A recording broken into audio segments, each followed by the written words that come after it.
Bonjour à tous et bienvenue pour ce nouvel épisode de Voices of Payment.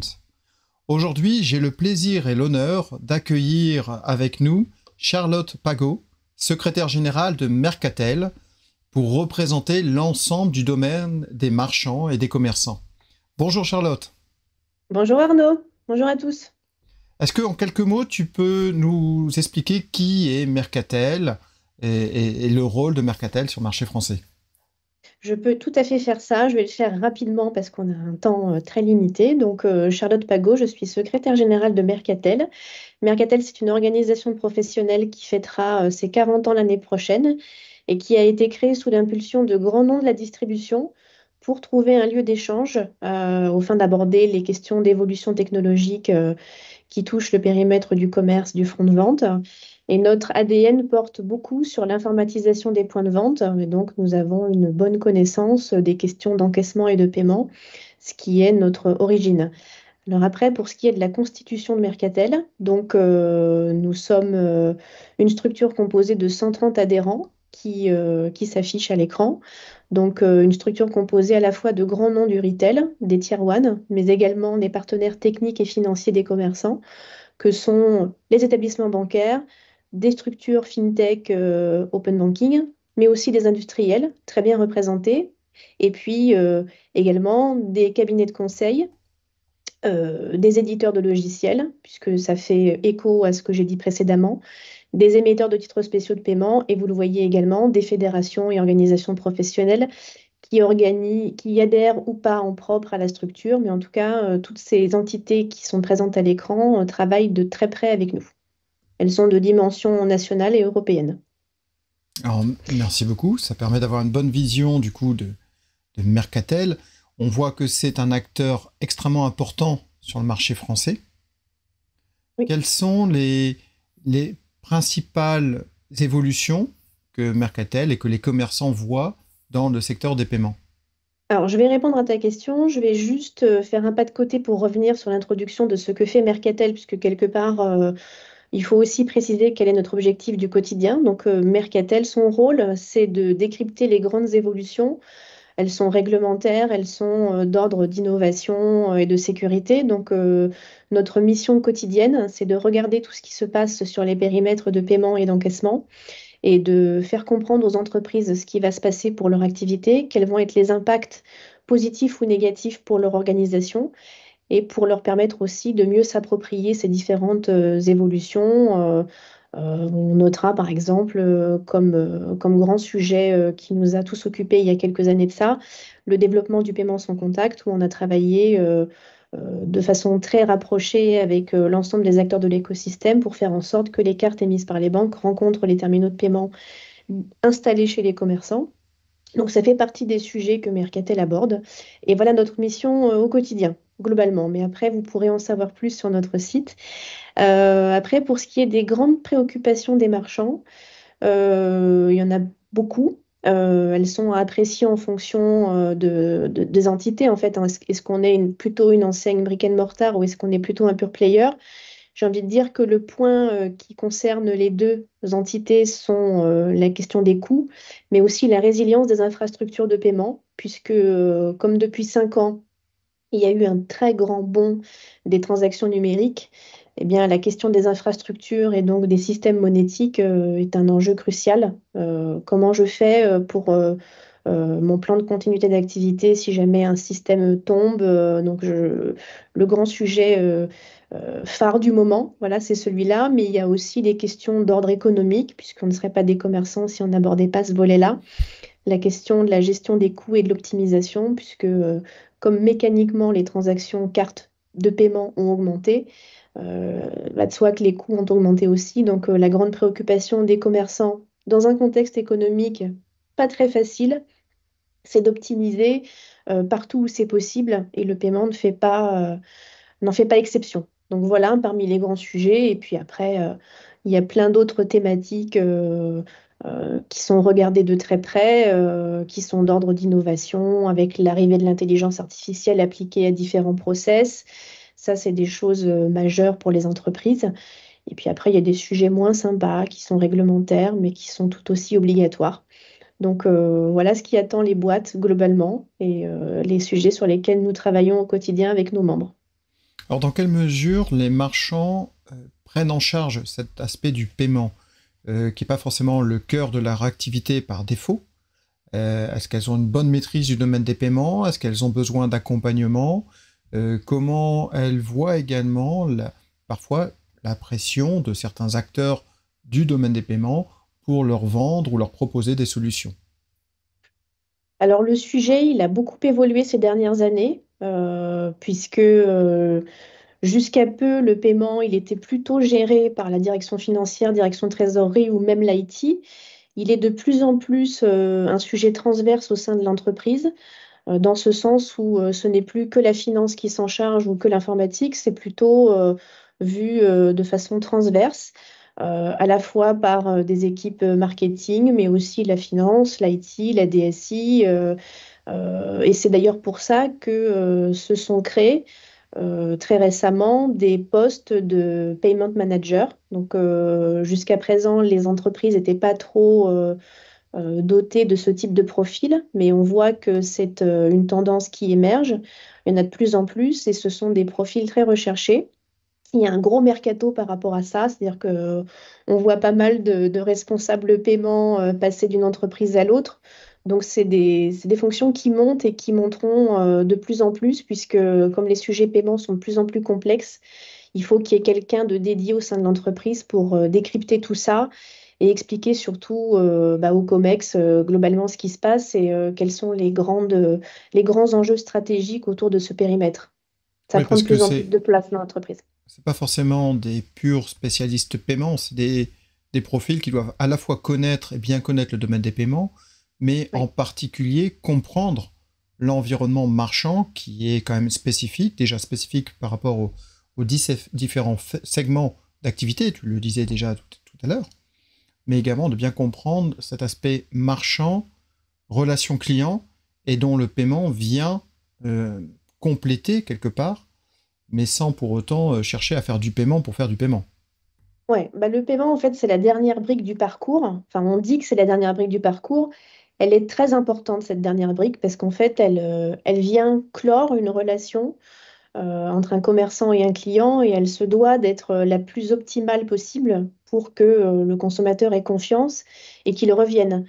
Ce sujet, il est davantage prégnant quand on est en e-commerce où en fait là, on est à portée de clic de la concurrence et donc on se doit en tant que e-marchand d'avoir des parcours hyper fluides et sympas pour faire en sorte que le consommateur finalement s'engage dans une voie et n'aille pas voir ailleurs si on peut faire mieux. Donc il y a des vrais sujets autour des taux de transformation et ça pour le coup les pure players ils sont très très focalisés là-dessus et donc c'est un enjeu majeur mais c'est aussi un enjeu sur le retail physique. Il ne faut pas croire que c'est juste dévolu au online. Le parcours client, il est aussi important en magasin qu'en e-commerce.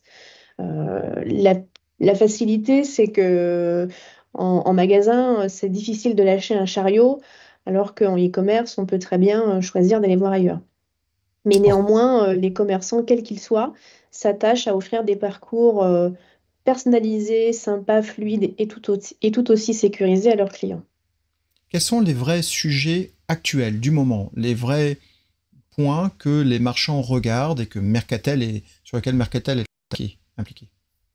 Beaucoup. Tout à l'heure, je parlais de l'intelligence artificielle. Mais je ne vais pas m'apesantir là-dessus, mais forcément, ça fait partie des sujets phares et tendances.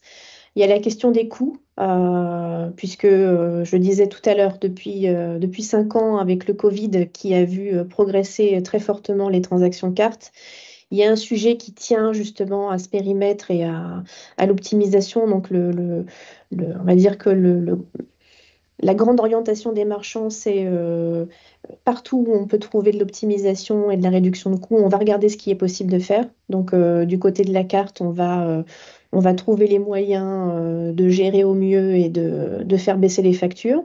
Ça, c'est un fait.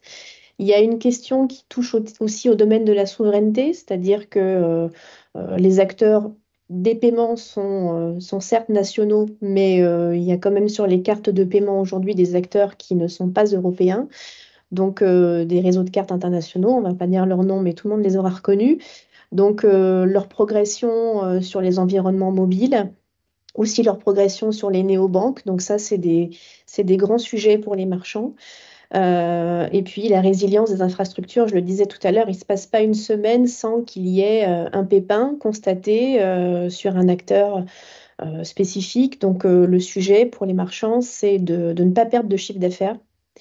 Parce qu'en fait, comme chacun gagne une commission, que ce soit la banque ou le commerçant, finalement, personne n'a intérêt à ce qu'il y ait des interruptions de service. Donc, il y a des grands sujets industriels qui occupent l'écosystème, en vérité. Et ces sujets de résilience sont pris à très haut niveau, puisqu'en France, on a une stratégie nationale des paiements qui est pilotée par la Banque de France. Et ce sujet-là fait clairement partie des orientations à suivre. Donc, on regarde ça. Et puis, en dehors de ces aspects-là, on se projette aussi pour offrir des alternatives crédibles au paiement par carte. Donc, forcément, on ne peut pas s'empêcher de regarder le paiement de compte à compte, donc, qui est opéré de différentes manières. Il y a Wero d'une part, mais aussi l'initiation de paiement d'autre part. Ce sont des solutions qui ont un avenir certain, qui existent déjà. Wero existe déjà pour le transfert de fonds de personne à personne et l'initiation de paiement existe déjà au travers du e-commerce et on a bon espoir que ça poursuive pardon, cette bonne dynamique. En Ce tout qui est cas, ça fait assez, partie de nos travaux. ce qui est assez quelque part inquiétant, c'est ce que tu as dit aussi tout à l'heure, que il se passe pas une semaine sans qu'il y ait une interruption, un problème avec un des partenaires, des acteurs, etc. Et effectivement, les marchands le voient tout de suite parce que pour eux, c'est plus de chiffre d'affaires immédiatement. C'est des clients qui rouspètent, c'est tous ces sujets-là qui prennent une dimension critique Mm. tout de suite. Quels sont Ouais. les autres sujets que les marchands regardent dans l'avenir? Est-ce qu'ils ont cette possibilité? Est-ce qu'ils sont intéressés par les évolutions du secteur? Quels sont des sujets qui ne sont pas encore présents, mais qui pourraient les intéresser? Alors, moi, j'en ai un en tête. C'est vrai que notre perception, elle est plutôt de penser que peu de gens s'y intéressent, et pourtant, c'est les monnaies digitales de banque centrale et les crypto-monnaies. Les crypto-monnaies, elles ont déjà une existence. Les monnaies digitales de banque centrale, en tout cas l'euro numérique, n'en a pas encore. Tous les commerçants ne sont pas égaux par rapport à ces initiatives, en tout cas en matière de perception et d'intérêt. Il y a quand même des commerçants curieux parce que sur LinkedIn, en me baladant, je vois qu'il y a quelques commerçants indépendants qui testent et qui offrent déjà la possibilité aux clients de payer avec des crypto-monnaies, de l'Ethereum, etc. Donc, il faut regarder, il ne faut pas non plus penser que ça n'existera pas. Donc ça veut Donc, dire que des innovations que l'on attend comme l'euro digital pourraient finalement intéresser les marchands. ou pas, aujourd'hui, on va dire que le sujet, il n'est pas sur la top liste. Il est regardé, mais l'intérêt ne sera vraiment marqué que lorsqu'il y aura vraiment une décision ferme des autorités que de le mettre en place. Aujourd'hui, Bien on ne sûr. sait pas trop ce qui va se passer. On va dire on regarde la ligne d'horizon, mais tant qu'il se passe rien, on va pas non plus être proactif. On a trop de sujets par ailleurs qui nous occupent, donc ce sujet-là viendra à un point nommé, s'il tant est qu'il vienne un jour. Très Donc on bien, ferme pas la porte, mais en tout cas, s'il devait naître, les commerçants ne l'accepteront pas à n'importe quelle condition. Ça, faut bien l'entendre. très bien. Et dans les évolutions, il y a Pour des raisons également d'argent. tout ce qui se passe autour de l'identité numérique également peut faire partie d'éléments intéressants pour les marchands. Oui, oui, parce que ça vient apporter une dimension de sécurité et de confiance. Donc forcément, là pour le coup, c'est un gros sujet structurant qui en plus est pris à dimension européenne. Donc ça va nous aider Hmm. beaucoup. C'est pas juste une initiative locale. Donc oui, il y aura pas mal aussi de thématiques à couvrir sur l'identité numérique. Et par ailleurs, il y aura un événement qu'on co-organisera un peu plus tard dans l'année sur ce sujet-là. Et donc, ce sera l'occasion de faire un peu le point sur tout ce qui se passe, les différentes initiatives et savoir concrètement quand ça aura une réalité. Très bien. Est-ce que tu aurais un dernier message que tu souhaiterais faire passer à tout le monde d'un point de vue marchand? Quel serait un message global que tu voudrais passer? Le message que j'aurais envie de passer, c'est que les commerçants ont envie de faire partie de l'équation sur les différentes offres qui émergent. Donc, le commerce a envie de co-construire et a envie d'être partie prenante. Donc, on a envie aussi d'apporter notre pierre à l'édifice pour bâtir des solutions qui répondent aux attentes de nos consommateurs, puisque en fait, c'est une question de poule et d'œuf, hein. S'il n'y a pas de demande, ça sert à rien. Donc, on a envie d'être dans la co-construction. C'est d'ailleurs ce qu'on s'attache à faire avec Wiro notamment. On a envie de contribuer utilement à l'initiative pour qu'on ne parte pas dans tous les sens, puisqu'en fait, le commerce sait parfaitement gérer ces aspects de parcours client, qu'on a envie d'avoir une impulsion positive là-dessus. Donc voilà, ce serait mon message, en fait, c'est d'associer davantage les commerçants aux initiatives pour pas qu'il y ait de mauvaises surprises. Très bien, c'est Ce très très serait ça. clair. Merci beaucoup, Charlotte. Vraiment passionnant. On voit que les marchands ont un rôle clé dans l'ensemble de l'écosystème du domaine des paiements. Ils ont leur mot à dire. Ils veulent participer. Ils sont très intéressés d'une part par les solutions actuelles, mais également les solutions à venir. Et ne veulent surtout pas être mis de côté. Donc ils veulent être vraiment partie prenante de ces différentes évolutions. Et ce qui est vraiment très très très bien. Un grand merci Charlotte, c'était passionnant. Merci à Il toi. faudra que l'on reproduise ce type d'échange ensemble parce que je sens qu'il y a énormément de sujets que l'on pourrait aborder ensemble. Il y en a beaucoup et on n'a pas le temps de l'aborder en si peu de temps, mais avec grand plaisir pour une prochaine édition. Tu pourras M- compter sur nous. Merci beaucoup Charlotte. À très bientôt. Merci, à bientôt. Au revoir. Et merci à tous de nous avoir suivis. À très bientôt pour un nouvel épisode. Au revoir.